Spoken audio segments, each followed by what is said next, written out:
જોઈ રહ્યા છો NN ન્યૂઝ. છું એન્કર અર્પિતા પટેલ. હવે જોઈએ અગત્યના સમાચાર. આજ રોજ મૂળી તાલુકાના ટીક્કર, પાડોરા અને સુજાનગઢ 3 ગામના સમસ્ત ખાખરિયા મહાદેવના જીર્ણોદ્ધાર પ્રસંગે ખૂબ જ સરસ રામકથાનું આયોજન કરવામાં આવ્યું છે, જેમાં આજ રોજ 7મા દિવસે ખેડૂત આગેવાન રાજુભાઈ કરપડા દ્વારા ખાખરિયા મહાદેવના દર્શન કરી કથાનું રસપાન કર્યું હતું. આ ધાર્મિક પ્રસંગે ગ્રામજનો અને આયોજકો દ્વારા રાજુભાઈ કરપડાનું સન્માન કરવામાં આવ્યું હતું અને મોટી સંખ્યામાં ભાવિ ભક્તો મહાદેવના દર્શન કરીને રામકથાનો લાભ લીધો હતો. Bureau chief Solanki Rajubhai, NN news, Muli. દર્શક મિત્રો, તમારી આસપાસ બની રહેલી અવનવી ઘટનાઓ વિશે જાણવા માટે NN ન્યૂઝને લાઇક કરો, શેર કરો, સબસ્ક્રાઇબ કરો અને બેલ આઇકન પ્રેસ કરો, જેથી આપને નોટિફિકેશન્સ મળતી રહે.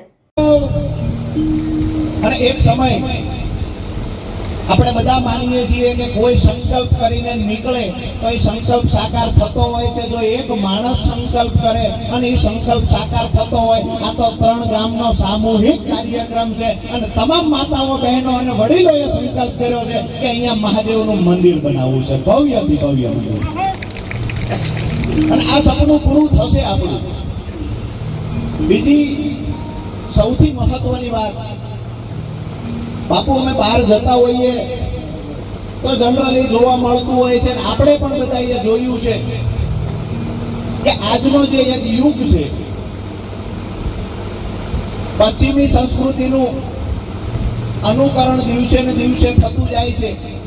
આજે મોટી સંખ્યામાં માતાઓ, બહેનો ઉપસ્થિત છે એટલે મારી વાત ટૂંકમાં એક કરી અને મારી વાત પૂરી કરું કે આજે પશ્ચિમી સંસ્કૃતિનું અનુકરણ થતું જાય છે. તો મોટા સિટીની અંદર જઈએ આપણે તો ફિલ્મ ઇન્ડસ્ટ્રીઝનો એવડો મોટો જમાનો છે કે ઘરમાં જે દીકરીઓ હોય છે, જે વવારું હોય છે, મહદ અંશે આપણે જોવા મળે મુંબઈ જેવા શહેરમાં, અમદાવાદ જેવા શહેરમાં કે દીકરીઓ અને વવારું હોય છે એ ફિલ્મ ટોકીઝમાં જોવા મળે છે. અને આજે ગર્વ સાથે હું કહું છું કે અમારા પંચાળમાં, અમારા મૂળી તાલુકામાં આજે રામાયણનું રસપાન કરાવવા અમારી બહેનો મોટી સંખ્યામાં અહીંયા ઉપસ્થિત છે.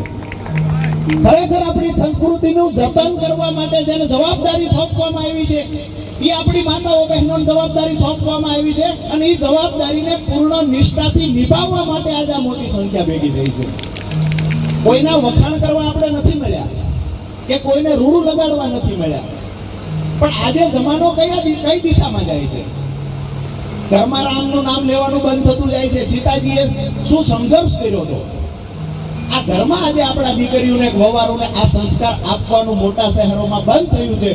ત્યારે આજે અમારી સાથી ગજગજ ફૂલે બાબુ કે આજે અમારો વિસ્તાર, અમારી મૂળ સંસ્કૃતિ, સીતાજીએ શું કીધું છે, સીતાજીએ શું સંઘર્ષ કર્યો છે, આ અમારી દીકરીઓને, વવારોને શીખવવા માટે આ માતાઓ, બહેનો મળ્યા છે.